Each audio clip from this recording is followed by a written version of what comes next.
गणेश जी और चंद्रमा की कहानी। एक बार भगवान गणेश अपने वाहन मूषक पर सवार होकर जा रहे थे। रास्ते में मूषक को सांप देखकर डर लग गया, जिससे गणेश जी गिर पड़े। चंद्रमा ने यह देखकर हंसते हुए उनका मजाक उड़ाया। गणेश जी ने क्रोधित होकर चंद्रमा को श्राप दिया कि जो कोई भी चतुर्थी के दिन तुम्हें देखेगा, उसे झूठा आरोप सहना पड़ेगा।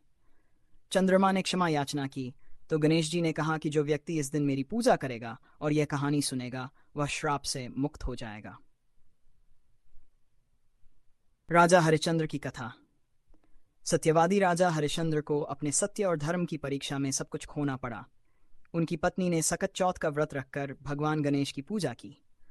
उनकी भक्ति और व्रत के प्रभाव से सभी संकट दूर हो गए और उन्हें अपना खोया हुआ राजपाट वापस मिल गया।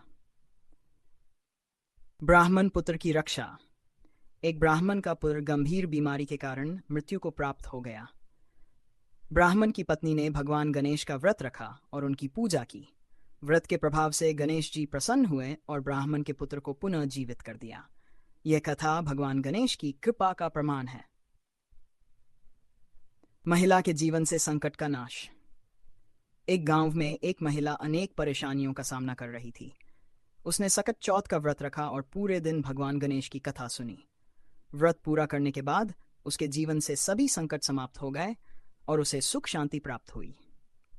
चोर का सुधार। एक चोर चोरी में लिप्त था और भगवान में विश्वास नहीं करता था।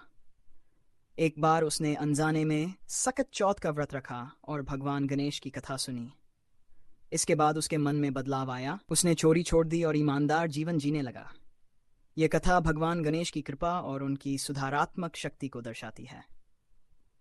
इन कहानियों का पाठ सकत चौथ के दिन करना शुभ माना जाता है। इससे व्रत का पुण्य बढ़ता है और भगवान गणेश का आशीर्वाद प्राप्त होता है।